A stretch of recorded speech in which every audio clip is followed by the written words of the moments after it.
doing fun things with fun people, getting out and growing the relationships. Are you doing any strategies currently to go out and find new people for them, both in real estate and in the podcasting world, or are those different? For real estate agents, the goal is to grow, but like you said, they're meeting people. And as they meet Right. people, we automatically grow their audience. Also, one of the things that we rolled out in the last quarter is we not only build their database for them, but we retarget anyone that's been on their website, visited their Facebook profile, their Instagram profile. So what we're seeing is as our ads go out, the promoted content, as it gets shared to other people, as more people visit their website, their audience does grow that way. And so we're doing the same thing with the podcast. It's mainly focused right now on reconnecting with the people they already know. However, it's really, really important for podcast people to grow.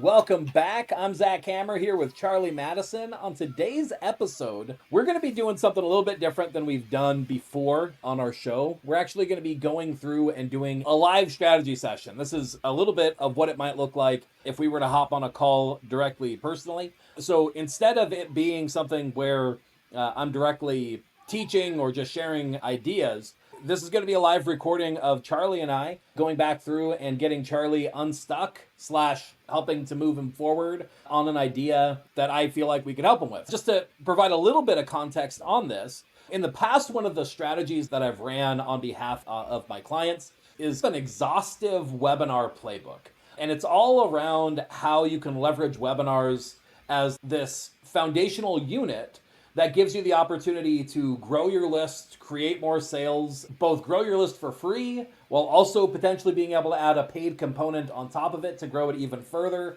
And webinars are this really magical thing that creates an asset that you can really turn into lots of different things. What you've seen and heard from me for a while, I really like leveraging things as much as possible, right? I want to record my meetings so that I could turn those into social posts. I want to take a social post and turn it to all sorts of different angles so that I could have distribution on all sorts of different platforms. And I really like doing one thing that creates all of the other things that are necessary. And webinars as a centralized foundational thing are really powerful for that. So that's what we're going to do. Charlie, you want to give a little bit of a update on where you are, what Referrals While You Sleep is doing, your two different markets, that sort of idea, just so that people are caught up with where we're coming into this. Yeah. So I like to say Referrals While You Sleep. What it does is it gets you referrals while you sleep. And I built it for my real estate practice and my real estate team. So over the last 4 years, almost all of my clients were real estate agents or loan officers. I had a few real estate investors in there. And what it does is it builds connection, influence, and authority through promoted content marketing. And it's specific content based on Robert Cialdini's factors of influence. And so it's pictures with, main thing is it's your face with friends, with family, with other people to create similarity, testimonials to create social proof, and duo videos or videos like this that create a lot of content, create authority, similarity, connection. And I run those as promoted posts all over the web, mobile phones, tablets, websites, mobile apps, Facebook, Instagram. So it works really well for both real estate agents and lenders because the whole goal is you stay top of mind with your circle of influence. If they trust you, they'll call you and will follow your direction. A few months ago, one of my real estate clients, his relative has ran a podcast for 10 years. And she said, I need what you do. And at the same time, our friend Richard actually manages podcasts for lots of people. And he's like, my clients need what you do. So I have been doing that and it's pretty similar. The biggest difference is with real estate agents and lenders, probably 80% of my time is encouraging them to do the duo video, creating the content. Whereas with podcasters, they already have the habit of building the content. The other main difference is real estate agents and lenders, what they sell is very clear. They're going to help someone buy a home, sell a home, get a loan. And whereas the podcasters, each one has their different offering. And so I found out the Podcasters that this works really well with are people that already have a solid business. They already have the ability to convert leads into clients. They've got lead magnets or offers. When someone says, I want to hire you, they know how to say yes. And then the third, they've got a habit of creating consistent content, which if they're a podcaster, that's what they have. And for them, what I do is I grow their reach, grow their downloads, grow their email list. Ultimately, they make more profit utilizing, for both of them, the similarity is this doesn't take any more time, maybe a max an hour a month. Other than that, we just automatically done for you. There's not a course, there's not training. It's done for you, growth on autopilot. That makes sense. Knowing your business, what I've seen is that there's at least potentially a slight difference. Are you currently going after growing their audience for both real estate and podcast, or is it still what it had been, which was mostly in real estate? They are hopefully doing some level of things that are growing their audience naturally just by being them, right? Doing fun things with fun people, getting out and growing the relationships. Are you doing any strategies currently to go out and find new people for them, both in real estate and in the podcasting world, or are those different? For real estate agents, the goal is to grow, but like you said, they're meeting people. And as they meet people, we automatically grow their audience. Also, one of the things that we rolled out in the last quarter is we not only build their database for them, but we retarget anyone that's been on their website, visited their Facebook profile, their Instagram profile. So what we're seeing is as our ads go out, the promoted content, as it gets shared to other people, as more people visit their website, their audience does grow that way. And so we're doing the same thing with the podcast. It's mainly focused right now on reconnecting with the people they already know. However, it's really, really important for podcast people to grow. Phase 2 is once we find out the most engaging content, then we do promote that to strangers, to new people. That's probably almost more important for the podcasters than it is staying in front of the people they already know. Because a lot of the people they already know are already subscribed. So that helps. But really, the main goal is to grow their audience. And so that's the project. With our current people, that's what we're doing right now. So let's think about these separately, because the people that you're serving and the needs and motivation are slightly different. Foundationally, everything business-wise fits into a couple of buckets for me. So there's the create business processes and then there's service business processes. And within that world, there's strategies that you have to grow the amount of attention that you have. People who know who you are and who are paying attention to what you're up to. Then there's the strategies that turn that attention into leads, people that you can communicate with. And there's a number of different ways to think about leads. One of the ways that I like to think about it is in this lead zone could even be included anybody that you could pixel and retarget, right? Because there's a way that I could continually go out and communicate with them. Now, ultimately, I always want to be strategically and systematically moving toward some sort of lead that I own and don't have to pay Facebook or an ad platform in order to reach, right? So I'm always trying to work toward growing that list of people that I could email or I could text message regardless of what the social platforms decide to let me do. And so you might think about that as a scale of how much do I own this attention versus how much am I leasing this attention. And I strive to build systems that move people from leased to owned, right? So that I can long-term build something that's strong. So I think through that concept of converting attention into leads. And the more I own the lead, the better. Then you have your mechanisms of turning leads into sales. And so that's all the ways that you take somebody who you could communicate with and ultimately turn that relationship into a sale. And then you have systems for turning sales into serviced customers or clients. And that's all the work of actually delivering on the promises that you made in order to get the sale. So where your service fits in the real estate world is largely in the turning lead into sales. If you think of that really loose end of anybody that I could retarget, they're starting into that lead zone. You're also potentially turning those people that are loose into a stronger lead, a stronger person that can communicate with me that ultimately results in a sale.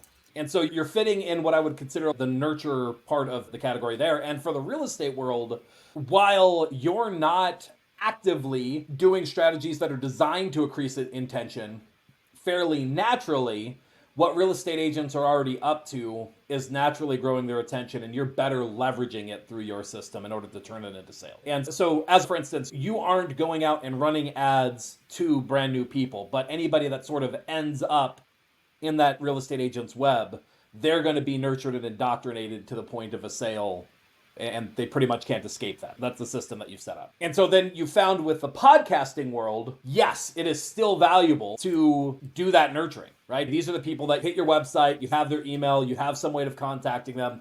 We want to make sure that your content is leveraged as far as possible so that it's making the impact of being seen by the people who have already indicated that they're interested in what you're up to. We want to make sure that goes out effectively. But you've also found that the nature of the way these podcasts grow, they need that new audience as well, right? So you're leveraging the power of your system to leverage their content and seeing what gets the best performance through your distribution to their warm audience in order to reduce costs to go out and acquire a new audience by saying, we know that this thing's proven, so we can leverage it instead of really having to spend a lot of money on a cold audience figuring out what works. We're figuring it out on a warm audience for cheap so that we could scale to the cold audience with what's already proven. Does that sound like an accurate overall assessment of where your service fits? Yeah, we grow their attention with the right content to the right client. So they're not testing a bunch of cold offers. Like we already have the sniper shot. So having that established, here's where potentially the webinar strategy fits into place. In terms of the webinar playbook, there's a couple of things that I like to think through. One of the types of webinars that you could run would be you speaking to your own audience, right? So essentially, very similar to what you're already doing on behalf of real estate agents and podcasters of distributing their own content to their own people. That's a type of webinar that you could run. Now, let's think about where does that fit in the attention into leads, leads into sales. It fits in the convert leads to sales, right? So the type of content that you'd be running is you'd be saying, here's the person that I have. How can I take somebody who's already expressed some level of interest in what I'm up to and move them over the finish line to a sale, right? So I could use it as nurture content, a good excuse to get valuable information into the hands of people who have already ended up in my web, for lack of a better term, and then actually sink my teeth down into helping them to make a decision to make a sale, right? That's one strategy. That's a really good, useful, and powerful strategy at the right point. What I found is that for that kind of webinar, you're not ticking as many of the leverage boxes as possible, right? So you're achieving a very narrow end. Sometimes that narrow end is really necessary if you want a mechanism that increases your sales ability at scale. If you're saying, I've got a lot of people, I need to figure out how to process them without it requiring a ton of my time, where I could speak and convert a large number of people with the same investment of my time. That's one way of doing it. If you want to leverage webinars to potentially grow your audience and grow your leads, that's where you get into some of the magical leveraged ways. And actually, you know what? I just realized there's another one. Now, there's another type that you can run as well that sometimes works for both, and what I call a user case study style webinar.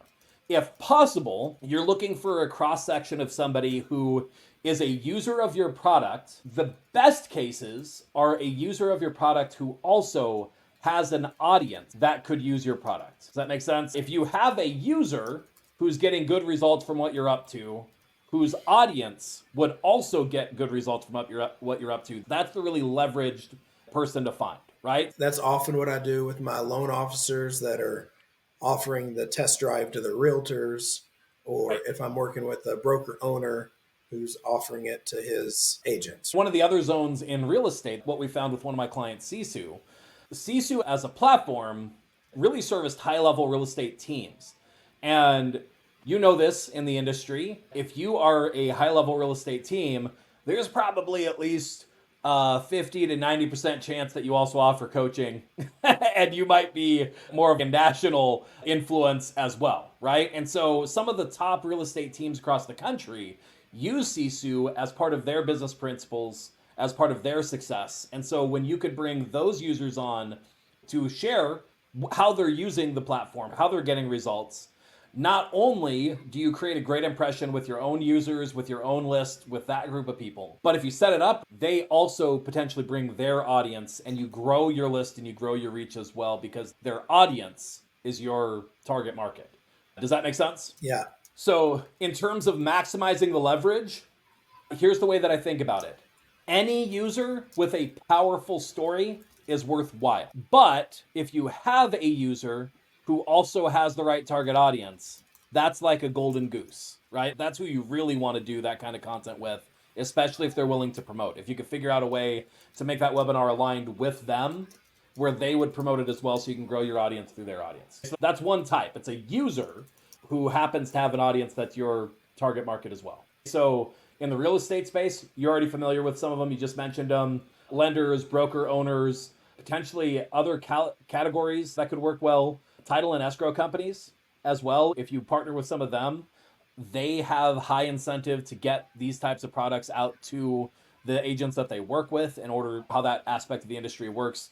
No consumer cares about who they're working with for title and escrow. And so pretty much the decision of who somebody's going to work with almost always comes from the agents, right? So their strategy, consumers see their product almost as a commodity that they don't see a difference between. So it ultimately falls on what agents want to use and who they recommend. And because title and escrow is largely the same across the board, typically they stand out by offering marketing strategy and that sort of thing. So it's a great market to be able to offer content to a group of people who want to reach the same audience that you want to reach, but can do it at scale and do it that way. So that actually starts bleeding into what I would call another end, which is there's a popular term coming up right now called near-bound marketing.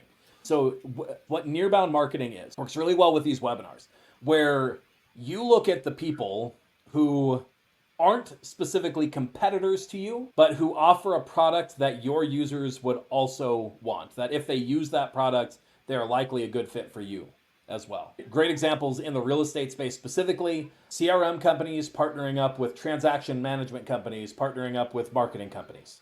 Those people coming together and doing content together, each one of them takes care of a different part of the overall funnel. And so they can all promote together and all grow through that process. And you can grow together just through the reach of everybody's audience and who's appealed to different people at different times. That's a great way to do it. In the podcasting space, you're going to see similar things, right? You can look at what are the software companies that are reaching the people that you reach. So I'd be looking at, can I potentially do webinars and content with companies like Libsyn, Captivate.fm, Blueberry, that's the name of another one. So I'd be looking at those. I'd also be looking at derivative potential companies as well, maybe less perfect marketing companies that specifically service the podcasting space, podcast coaches, those sorts of groups as well are a really great place to potentially say, hey, we can do some content together, we can help your audience, it grows my audience, it grows your audience, and we create some sales opportunities for both of us, right? Those to me are also some of the really powerful ones. What I love about those especially is that's where the alignment becomes really powerful, right? When you're doing that near-bound style of marketing, where sometimes bringing a user on to do content and creating content through them or with them, there's a feeling of it feels more one-sided than the other way, depending on what you have to offer, how big their audience is, etc. But very often with the near-bound opportunities, there's often a very strong feeling of you're really helping solve a big problem in their world, which is creating good content for their audience, giving them another excuse to reach out, create content, etc. And so it's really seen as a blessing rather than a give, right? Where they feel like they're getting more value than they're giving out of the process. So those near-bound opportunities are really powerful. And then the fourth type, that is like near-bound amplified. This last type is just how you take this concept and potentially throw a ton of fuel on the fire, drastically increase the opportunities, but also increase the workload in the process, which is doing the same ideas, internal content, user case studies, and near-bound marketing, and you do them as a summit where you do a longer event. Maybe it's a few hours during a day, maybe it spans a couple of days, maybe it's broken up over a couple of weeks, but you do it as a big event where you're bringing lots of people in to speak, and they could be any one of those kinds, but you get a lot of the same benefits. So you get more of a splash by being able to say, hey, we're putting together this really cool event. It's centered around this idea, and you look for the right partners to bring in that will get that value out of what you're up to, whether it's users, nearbound partners, or even your own internal content that you're delivering to that audience. And so then what questions do you have so far on just those ideas? So I can do internal to my current audience. It's not as leveraged as it could be because it's just, I'm not growing my audience. Right. Next, you call it the magical leveraged webinar. It's how you get the best of all worlds. That's what I want to know about. You got the user case study webinar, which the best is a client whose audience is also my client. So like Richard, like you, our buddy Adam. It's the reason it worked with Paul Berkoven as a lender, because he was a lender that talks with lenders. And then the fourth, it's like a 1 day or multi-week summit, which can massively grow your list, get to meet a whole lot more people. But there's a lot more work, and I assume there's a lot more follow-up on the back end that has to happen to make that pay off, is my guess. Summits especially are a really good list builder, depending on how you align the summit. So if you align the summit where it really is a lot of people who all can come together and really promote toward a very specific angle, then cool. You could potentially use a summit to drive sales. But summits to me, really a lot more about everybody coming together. It creates a really solid asset to be able to promote both to your list, for them to promote to their list, to potentially run paid ads to both before and after. So it gives you a really solid asset that people find value in and are more likely to become one of your leads, somebody on your list that you can communicate with. But yes, the reason why it takes more work is all just around anytime you're bringing multiple parties together, the coordination itself takes a lot more thought. That like the technology and actually running them, it's about the same as a webinar. It's just done multiple times, right? There are some other considerations for sure. But yeah, that starts going into the vein of quite a bit more work. It has more of an opportunity to create more of a momentum on its own, where people are hearing about it, people are excited about it. There's multiple angles. You can have sponsorship, could be separate from speaking, and sponsorship could actually be done through promotion rather than paying. That's one of the ones that I've seen as well, where essentially you earn your sponsorship through expected promotion. So anyway, there's lots of ways to do that. But effectively, a summit is just a collection of one or more of those other types. So internal stuff is really great if you're just looking for a great way to take the list that you already have and convert it into sales more readily. If you structure it right, you could potentially leverage it with paid ads and be able to drive to sales in a scalable way, but you're going to be paying more directly for those results. User case studies, when aligned properly, can be a great way to both grow your list and drive to sales, but it really depends on the user that you're partnering with and how big their audience is and how good that reach is. The one that feels the easiest to achieve because everybody's in alignment, that it can both drive towards sales and list growth, it does probably lean a little bit more toward list growth than to direct sales, are the near bound JV style webinars. So based on where you are currently, what of those strategies do you think sounds the most appealing based on your goals? That is a good question. You called number 2 the magical leveraged webinar, and that helps grow the audience. I don't know exactly what that means. Part of it, I feel like I've spent 4 hours creating an offer that you feel dumb if you say no to. My offer is give it a free test drive. And so I feel like the more I can grow my audience, the better. And one of the issues with that is good people who are near bound partners are really busy. And how I conveyed it, really to me, the one that is the most magical one is the near bound, right? That's the one that to me is the most leverage. I had mentioned it when I was talking about the second one, but I feel like you get the best leverage off of that. But really, it could be a little bit of a toss-up depending on the user that you have and whether they lean more toward feeling like a near bound or whether they feel more toward they just got great results and we're sharing a great story, right? Because people exist on a little bit of a spectrum there. So if they've got a great story and they've got the audience, that's really powerful, but it's a little bit of a catch-22. You have to work with enough people to get that golden goose person to actually even be a part of your mix. But if you've got that person in mind, like start making the connections and seeing what you could do. I'm doing that with my friend Adam. That is the idea. Part of this is it seems slower, but it's probably faster in the long run. I would be very happy reaching out to these people and say, hey, I've got this. I'd love to test this with you for 30 days, 60 days. So it's cool. Maybe we could come up with an approach where I could find the podcast coaches or something and say, all right, hey, look, this is what I'd like to do. This is how it's going to help you. Right. Yeah. And so that to me is the key, right? So every one of these strategies, you are constantly having to think through aligning all of the incentives, right? So you mentioned a couple of things that we want to deal with and we want to make sure we have a good plan for. We want to make it as easy as possible for the other people to do whatever we need them to. Ideally, I like to set it up so that the other person just shows up / just sends emails or whatever. Further, I go through and I do the effort to create the assets that they can deploy. Because if you want to leverage it for your outcome, you have to assume that the other people are not going to be as motivated as you are to get your goals out of it, right? So they're not going to want to promote as much. They're busy. So they're going to go toward whatever feels easy. So if I can make it feel easy for them to promote effectively, then I'm going to do that, right? The other aspect is I've got to think through what do they want and how can doing this webinar feel like a great way to do exactly that. And really that's going to depend on the people. But like one of the things that I've seen, this is actually something that I advised Richard of as well. Richard has a company called Push Button Podcasts. And one of the things that he has is he has a really great affiliate program. When you send him business, he's got a really solid offer on his affiliate program. And I said, if you want to be driving more sales and you want to do it systematically, I really recommend that you go and talk to agencies and show them how you can do a webinar together using their affiliate link so that you create sales for them that they don't even have to service. Like all they have to do is be there and essentially send the link and you provide them the promo assets and that sort of thing too. Like you're looking for something that feels that magical where it's like, I'm going to do 90% of the work and you're still going to get paid. So when you're looking at who do I partner with for this, you really want to get clarity for yourself around what those things look like. Now, here's some of the things that I've seen and experienced. So one is they're like software companies, especially.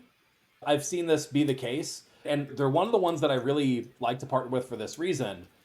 For some reason, if a software companies are really baked into their mentally features, right? They know what they do. They know what they've coded. They know the technical things that they're offering. And it's often really hard for them to see the bigger picture of where they fit in. And either they oversell it or they just only know how to sell the features, right? Like they think that they're the most important thing in the world. They may or may not be. But either it's that, where they think we're the solution to everything, and they probably aren't, or they only know the features that they're offering, and that's all they know how to present. Most software companies seem to have some level of an issue actually producing content that people want to consume because the content is good. They know that they need to do it, so they're producing content, but they seem to struggle to say, how do we create the information that people want, knowing that we need that information to connect up to our product. And so I found an interesting angle of when I can look at the user journey as a bigger picture and say, ultimately, what is your target market looking to achieve? And how do we show where your product fits into that overall journey, but still be able to speak intelligently about that overall journey?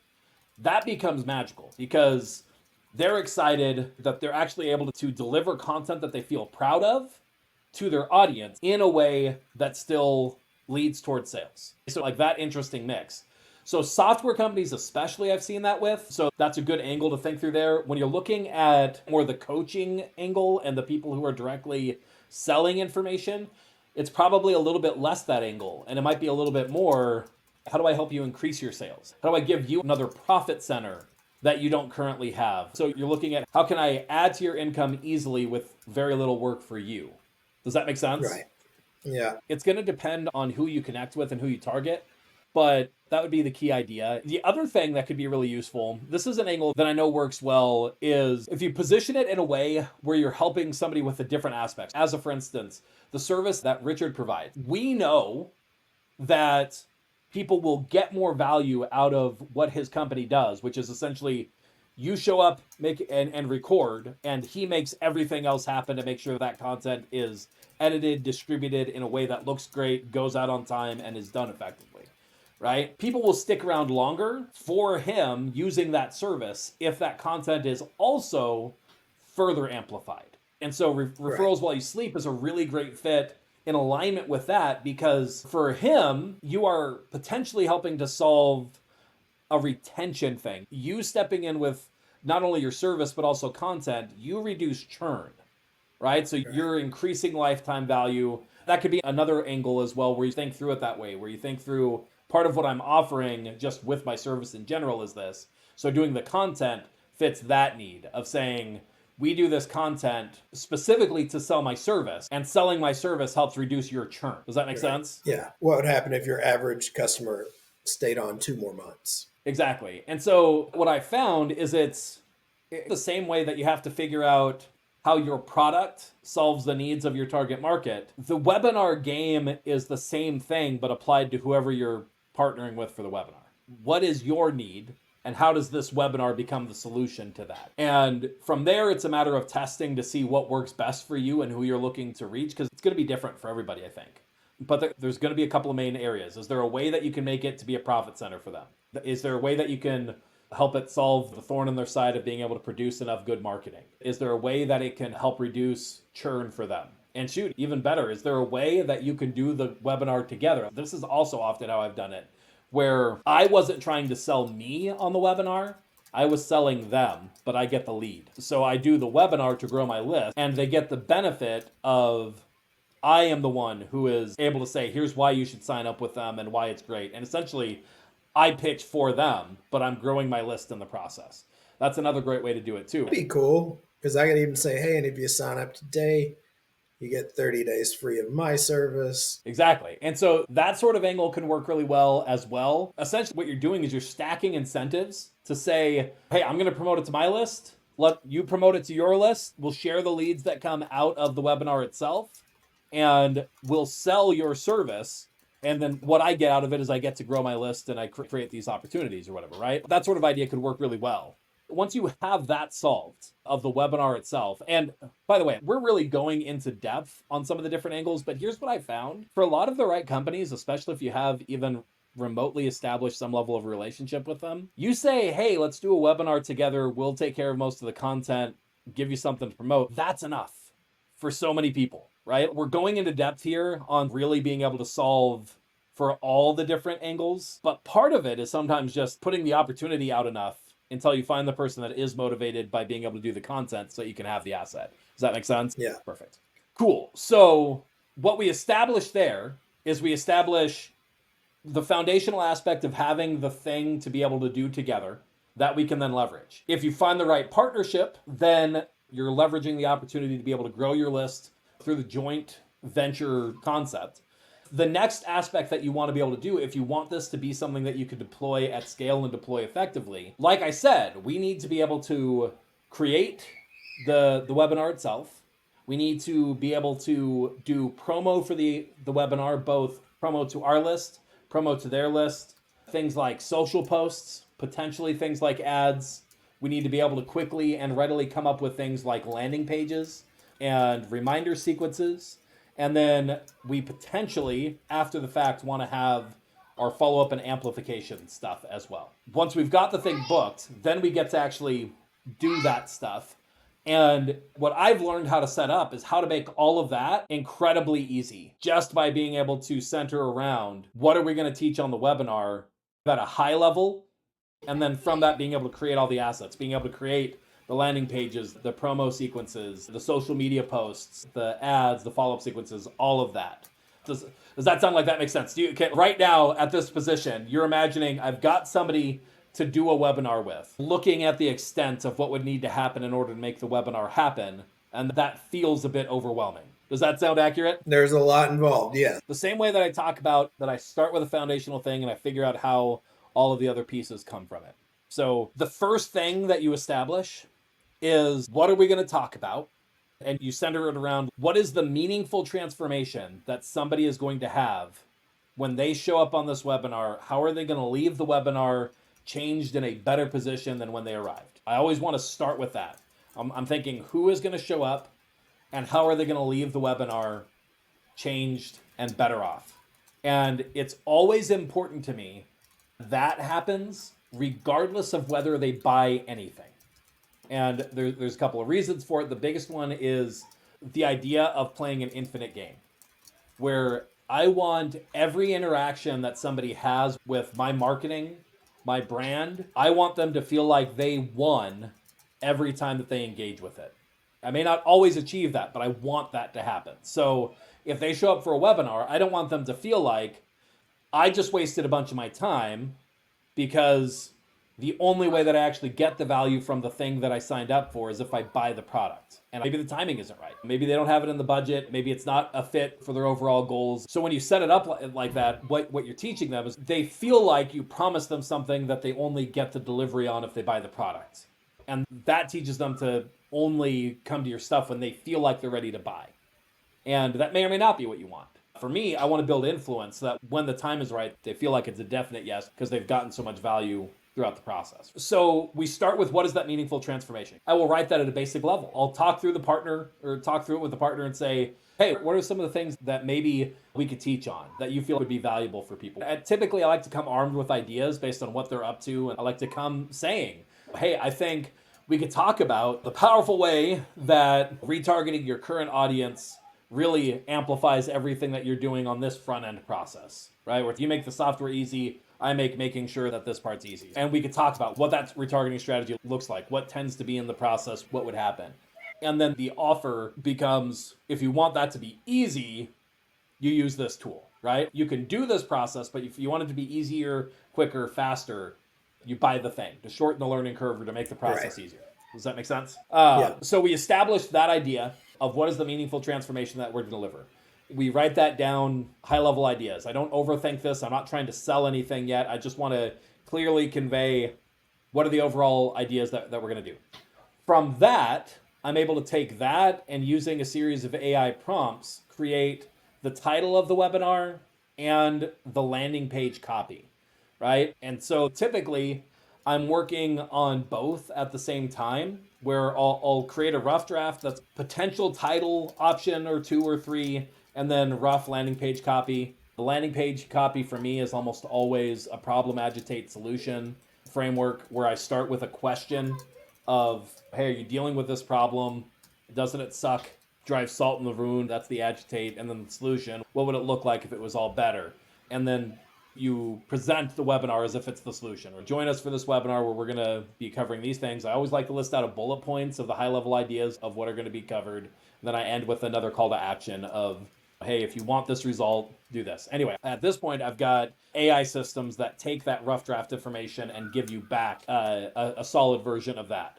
Typically, I've found that it does need to be iterated on a few times to really dial it in, where you realize after reading it, it's not really hitting at the pain points that I feel like are most compelling. And so you might give it the feedback, oh, this doesn't clearly mention this pain point that now is clear as a result of going through this. So you iterate with it. But once you get that landing page dialed, then you take that landing page and the title of the webinar, and not only can you establish your landing page for the webinar using something like Zoom or using something like Big Marker or whatever tool you like to use, you can get that set up so you have a link. You take the copy for the landing page and then a series of AI prompts that I use to create the other assets, right? So there's a few different email promo strategies that work really well. I do like at least a 3-day promo strategy. That's my minimum expectation. So 3-day promo strategy is typically at least the 3 days before the webinar, then the day before the webinar, then day of the webinar. And day of the webinar tends to be at least a 2-part email, sometimes more. So the 2-part email is reminding them that it's the day of, it's last chance, and then we're about to go live as another email. Essentially, the emails are largely just a email adapted version of the landing page. So you take the landing page content, they get rewritten as those emails. You can do more advanced tactics where you do storytelling in order to tease the potential idea of, hey, here's the problem that I discovered, here's how I discovered a solution. And you can use like a soap opera sequence style of teasing into the next one. That can work well, but when you're focusing on here's the problem, here's what you're going to learn, that by itself can work. Once I get that 3-day email sequence dialed, I will adapt that email sequence.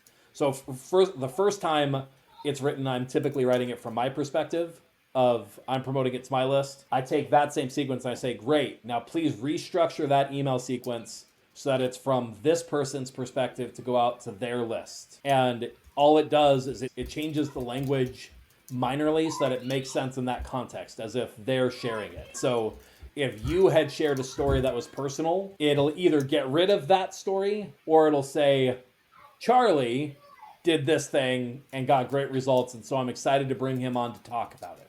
So it rewrites it so that they could share it in a way that makes sense coming from them to their list. Does that make sense? Yeah.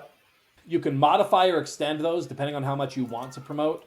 So a 3-day sequence can be expanded into a 7-day sequence. 7-day sequence can be expanded into a 2 to 3 week sequence. I do like Hormozy's style of whisper, tell, shout. I forget if that's exactly how he describes it, but the idea is you tease at something. So if I'm doing a 3-week sequence, I'm probably doing one email 3 weeks out, just opening up the idea and starting to get people aware of it. The week before, I maybe start emailing more than once that week, so a time or two. And then the week of, I'm talking to people about it every day, if that makes sense. And I'm aligning a social strategy around that as well.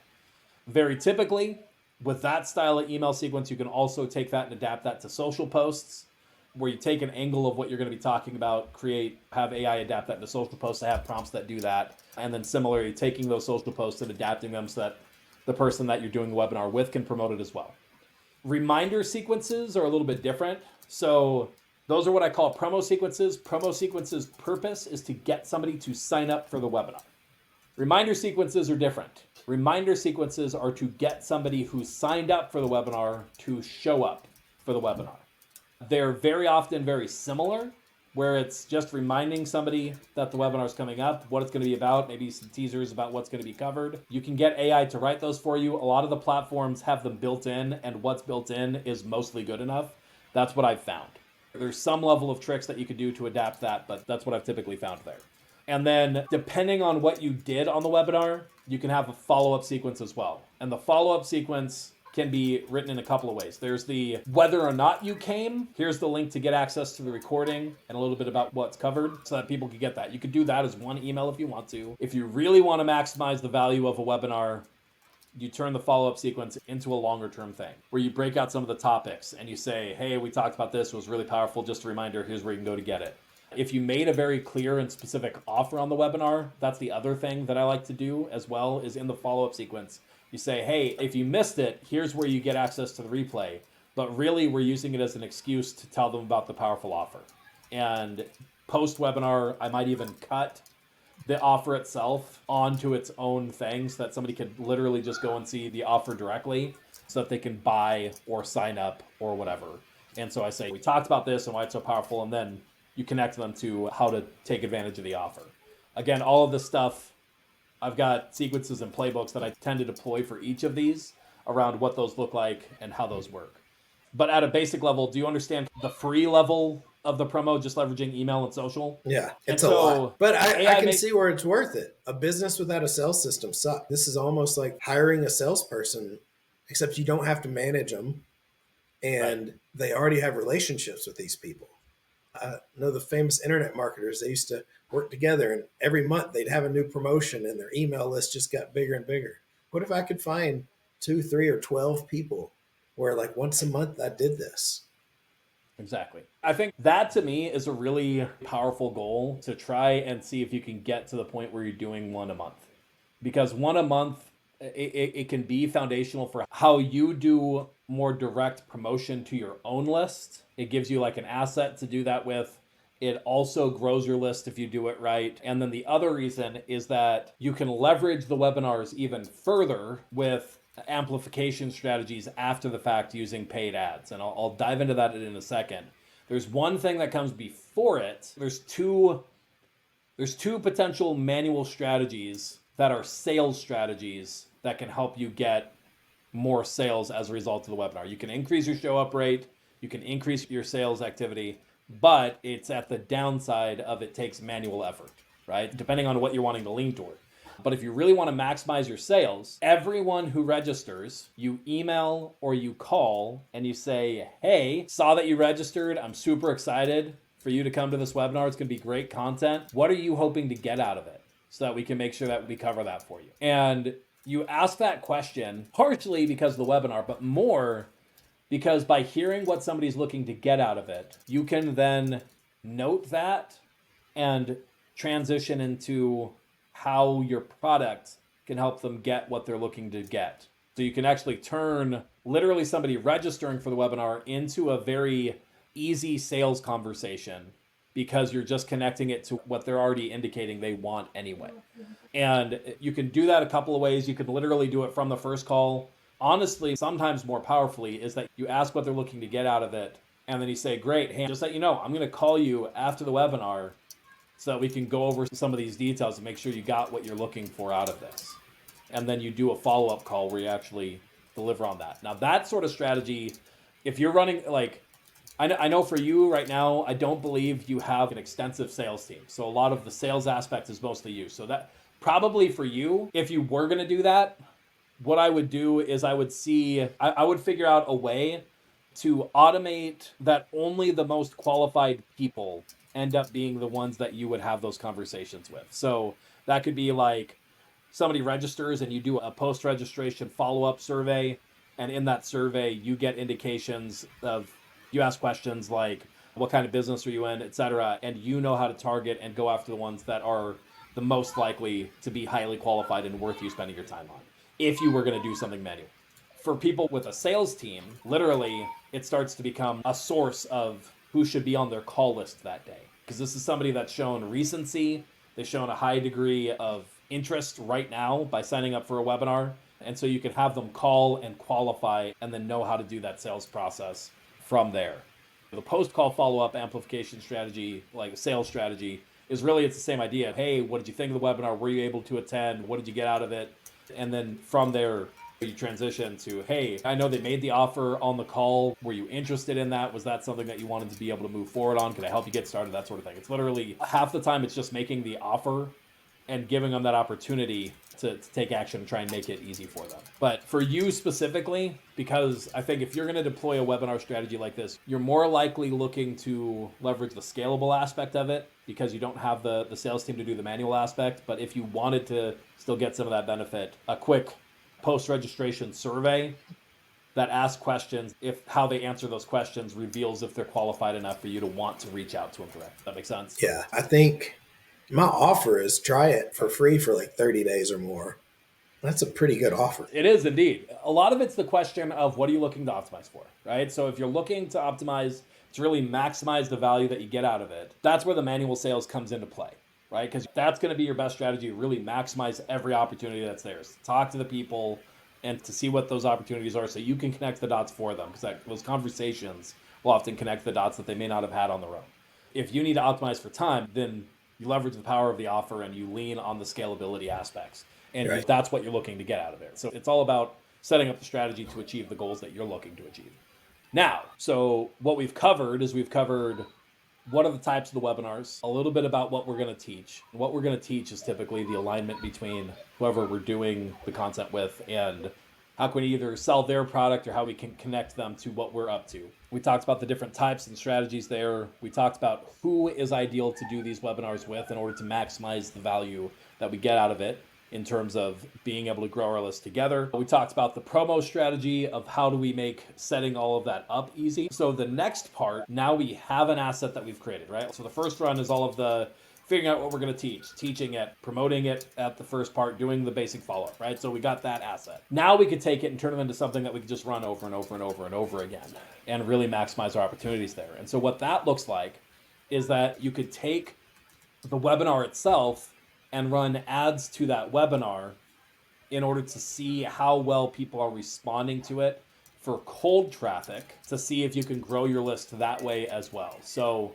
now you've got a recording and you could literally just host that recording on a page. You're familiar, I'm sure, with software that like pretends like it's a webinar, but it really isn't. What we found in our testing is that both in terms of conversions to sales as well as in registration, basically no difference between telling somebody, hey, you're getting access to a pre-recorded masterclass video that's just a video on a page versus pretending like it's a webinar. That's what we've seen in our practice, at least. So the good news about that is I know there's a lot of people who have like ethical considerations around, I don't want to feel like I'm lying to people. And I completely get that. The good news is what we've seen in testing is that there isn't a massive difference in running it one way or the other, because really what you're getting is the webinar is an excuse to generate the lead, and then your follow-up sequence is probably going to do a lot of the heavy lifting. Does that make sense? Yeah. What that is, it's clear that it's a replay, but there are real people manning the chat so that when somebody asks a question, there's a real person who can answer the questions. And you can actually set up software so that like those questions automatically come into Slack or come in to some sort of channel so that you can answer questions as they're coming in still in a scalable way without having to have a person live on the webinar teaching. So that could be a way to have both. That I haven't run it enough to see if it really makes a massive difference, but it is a doable thing where you get that benefit of saying, we're not lying to people, we're not trying to trick them. Because again, I think it's only a matter of time before you get enough people who are like, I think this is a replay. And I don't know, you just build that relationship on a lack of trust. And I don't think that's good. Anytime that I hop on a replay and I'm smart enough to know when it's actually live or not, I just lose a little bit of trust. I'm like, why lie to me? And the good news is you get to have your cake and eat it too. In our testing, what we've seen is that you don't need to do that and you still get the good results. That's the nice thing. It would suck if you figure out like, oh, we actually make twice as much if we are lying to people. And that's not what we've seen in practice, at least. So that aspect works well, being able to deploy that. What I really like to do is the same. You know this because I've conveyed some of these ideas in how you think through running your own ads for referrals while you sleep. That same process applies to testing the webinars as well, where what I like to do is I essentially think of the webinar as an offer that I'm testing, and I compare different offers, different webinars against each other to see what gets me the lowest cost per lead to grow my list. And so what I'll do is I'll set up the strategy so that I'll run a test campaign where we are promoting a webinar, and I run it for at least a week, and I look to see what is our cost per lead on that. If it is at or below a striking distance of possibly beating our current best performer, then it gets added into a scaling bucket. If it's not, then it dies in the test, right? I run the test and then it's done. If it gets added into the scaling bucket, you set your budget to figure out what you want that to do, and I actually just let Facebook point toward the campaign that's currently generating the best cost per lead. So I essentially drop all of the options in there and then let Facebook see what is currently performing best. It's proven itself out as being likely a good candidate. I'll let Facebook actually take that and scale it. And what I've found in practice, this is part of why I say getting that goal of doing one a month is really powerful, because you're going to find after doing 12 of them, one of them is going to be your standout. And you don't know that until you run it, until you see how it goes and what offer that looks like. And so that's part of what I found. That part of why I want to do the 12 isn't just to have the 12 opportunities, but to literally find 12 different people if possible to do it with, so that I'm getting different opportunities to test. So I'm actually figuring that out. Now, there are ways where you can take the same webinar and skin them to see if a different hook or a different angle would work better. And you could run a test that way as well, where I've got this webinar that we're going to point to, but we're going to rewrite the copy, redo the images a little bit on the front end to present it in a different way to see if we can get better performance out of it. That's another way to do it as well. Depending on the volume of webinars that you're able to do, that might be what you have to do in order to really get the most leverage out of it. When I've done this work with other companies, we got to a point where we were doing like a webinar every other week, if not more. We had a couple of weeks where we did 2 in a week. So we had a lot of offers to test, so we were able to lean on just the offer itself compared to having to iterate over different hooks. But getting to that point where you get one a month and iterating those tests over different hooks for how you present the same thing could be a good way of doing that. You could use AI to do that, where you come up with some slightly different angles and you say, present this as a story, present this problem agitate solution, rewrite this offer as if it was Frank Kern, rewrite this offer as if it was Seth Godin. You get that benefit of being able to present it in different ways or solving different aspects of somebody's problem. Does that make sense? Yeah. And there you go. You can also take the webinar, run that through AI, and use it for social content as well, where you extract out clips and you run that through your social feeds. We've done that as well. You take the transcript and run it through my process that I use for taking things like this and putting that out as written posts. So really, like, these webinars can be the source of not only list growth, but also nurturing as well. I love that. It took me 4 years to find product market fit, where it's really product led. When people hear about the product, they're like, yeah, it's a no-brainer. I'm going to do it. Now, this is almost like webinar market fit for the near-bound people and you, so that I don't have to spend 4 years finding a webinar market fit. And so that by the time I figure it out, things have changed. Yeah, exactly. Part of what seems to be interesting is this has been my experience. One of the things that people seem to find helpful is I find it easier to step into the shoes of the person that you're looking to reach, right? Whether that be the person that the webinar itself is supposed to reach, or whether that be the person that you're looking to partner with for the webinar. And I really seem to be able to connect there quickly and quicker, where instinctively I help to figure out what is that alignment. What do they want out of it? How can we make this so that they feel dumb saying no, right? It's such a good offer that they want to do it. And that's the part that's really hard for me to teach. But what's interesting is when you have that and when you get that alignment, when you get that connection, there's still a crap ton of work to get done. And all of that becomes a lot easier with the right playbook and process and tools, where when you have a proven process that you say, great, we've got this opportunity, how are we going to promote it? And not having to think through all the answers to those things, having that all done. And we didn't even cover this. I have processes for how I think through putting together the slides and actually doing the webinar itself and all of that. In your position, having your own company, I don't know if you consider referrals while you sleep a SaaS or not. I would. What you're doing is you're delivering an end result, and you have built a number of tools and processes. So a combination of software and service processes in order to deliver that end result to people. It's like done for you SaaS. Exactly. Yeah. The service is the emphasis, but you leverage software in order to make it easy, if that makes sense, for your team to deliver. You are the kind of person that would be an ideal fit for a lot of this strategy that we just walked through, obviously. For you in that process, do you feel like is helpful having somebody like me to come alongside to be able to help implement that? I mean, the easiest thing, you've done it before. If I couldn't breathe and you had the machine that like pumps oxygen into my breath, I'm not having to learn how to do it. Like I've got a page full of notes that I'm looking at here. Like, where do I start? And for me, how am I patient enough to actually do each step before I get bored enough that I want to go do something else? Being patient enough to do one step and patient enough to not like, oh, I'm done with this. And one of the things that you've already helped with, like over the last 4 years, me and you, like we're talking about the same customer, we're getting to know them deeper and deeper. I've been a process of, you helped me build a few of my first webinars, and like it took a lot of time, and that was before AI. And now it's even better. Right.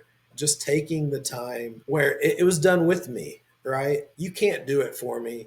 AI by itself can't do it for me. I haven't found anyone with skill that can do it for me anywhere affordably under 6 figures. Right. Like it's my unique knowledge, my product, but you have the ability, like you said, to ask the right questions and see it from multiple person views as well as underneath multiple technical views. And here's how you can do this leveraged. So that's a full service there where in a way you're a great extractor and then you build it with me. Really, you build it and I watch it and say, oh man, that's really cool. And part of what's interesting is it ends up being a little bit of a journey of discovery of what are your goals? What are you looking to achieve? Who are you reaching? What do they want? There are always aspects where I don't claim to be the expert on what you're doing, right? I don't claim to be the expert on what you figured out works or doesn't work. So I extract what I need to understand your point of view.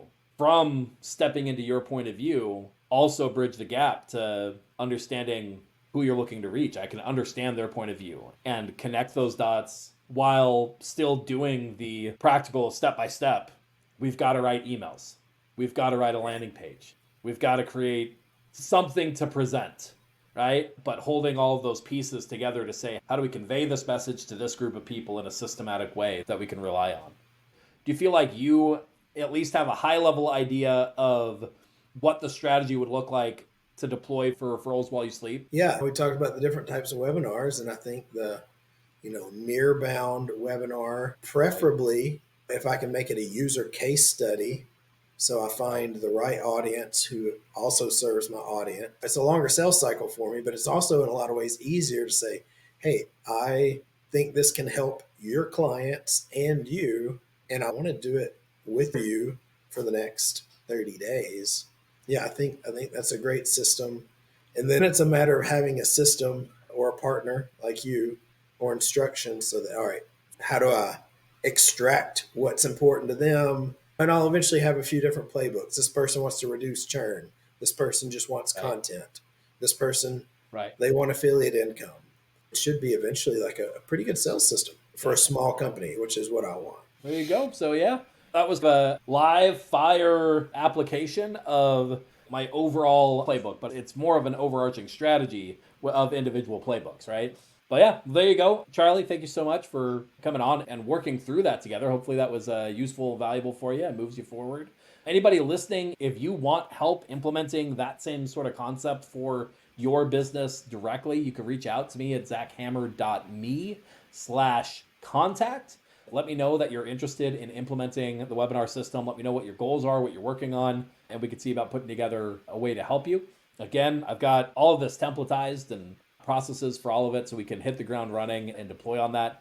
Whether you are a real estate team that's looking to deploy on this sort of concept in order to recruit agents in your market, whether you are a SaaS company that's looking to figure out how to leverage this sort of opportunity to deploy content to your list and grow your list, or really if you're a business owner with a team that you could see how you can leverage content like this in order to deploy out, grow your list, and do it in a cool way that's scalable and creates all sorts of assets for you. I'd love to help you do that. So feel free to reach out. Otherwise, we will continue to share more value, more stories here on this show. So make sure that you get subscribed wherever you listen to your podcasts, and check us out at zachhammer.me to stay up to date on what we're up to. Thanks for tuning in to the Real Estate Growth Hacker Show. Remember, done is better than perfect. To turn the marketing ideas and tactics you just learned into real growth for your real estate business, visit us at realestategrowthhackers.com. If you like this episode, consider sharing it with another real estate professional who could benefit from the information, or maybe you'd like to subscribe to the show to never miss an episode. You can leave a rating or review on iTunes with your biggest takeaway, helping this show to reach and help more people just like you. Thanks again, and we'll see you on the next episode.